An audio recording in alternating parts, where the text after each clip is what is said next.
Sa ating lahat.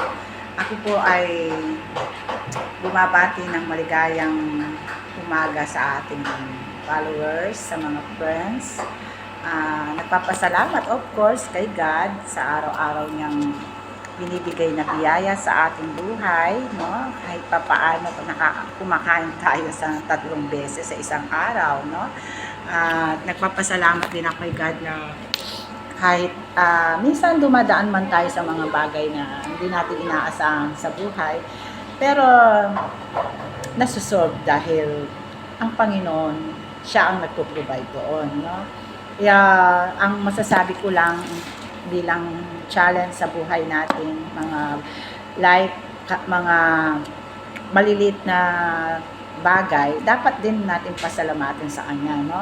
Kaya wag tayo mawala ng pag-asa lagi sa buhay. Lagi tayong magpasalamat, no? Sabi ko nga sa inyo, lagi tayong makipag-usap sa Panginoon sa pamagitan ng panalangin at sa pagbabasa ng Bible, no?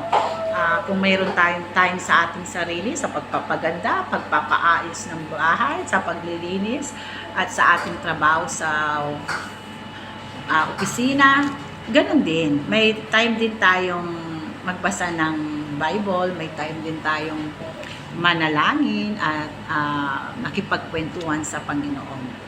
Yes, ako po kasi ginagawa ko po yun. Bakit ko nasasabi? Ginagawa ko po yun.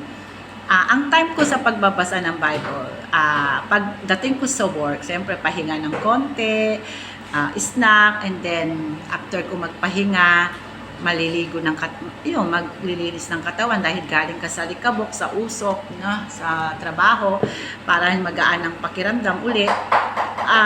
Pasok ko sa kwarto ko, pagkatapos ko nagligo, pahinga sa bed, no? Tapos yun, bubuksan ko ang music ng gospel song, and then after that, magbabasa po ako ng Bible. Abang may sounds ako, mahilig ako sa sounds.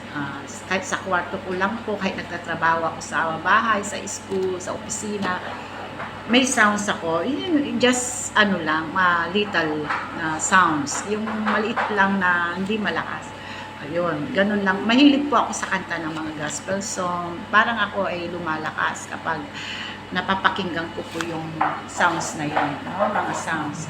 Kaya pagkising ko lang sa umaga, umakanta ako ng papuri song.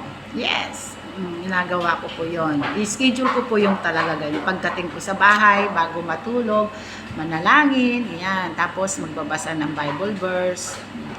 Actually, hindi naman po tayo magaling sa Bible. Ako po inaamin ko diyan kung gaano magaling sa Bible. Yes. Pero kapag po nagbasa ako, tinatanim ko po yun kung anong ibig sabihin ng salita ng Panginoon. Ano bang gusto ipaabot ng Panginoon sa akin, itong verse na ito. So, you can apply. Ganun lang po yun. Gawin natin sa buhay yung nabasa natin na salita ng Panginoon. Basta ako po, ang masasabi ko lang ay bigyan natin ng time ang ating pagbabasa at pakikipag-usap sa Panginoon. Yes. Kahit ano man po yan, gawin po natin yon. Meron din tayong schedule para sa Kanya. At yung 5 araw, yung kapito, dapat sa Panginoon talaga yun. Yung araw ng pananambahan, sa Panginoon talaga yun. Ibibigay natin talaga yun sa Panginoon. Depende na lang kung walang reason. Hindi ka nagkasakit, hindi ka nilagnan, walang pakiramdam, punta ka. Pero kung meron ka rin nararamdaman, alam ng Panginoon yan. Okay? Sana po nabigyan tayo ng aral kahit konti lang. Nabigyan ako ng time para makipag-chika sa inyo. Maraming salamat. Thank you for watching me.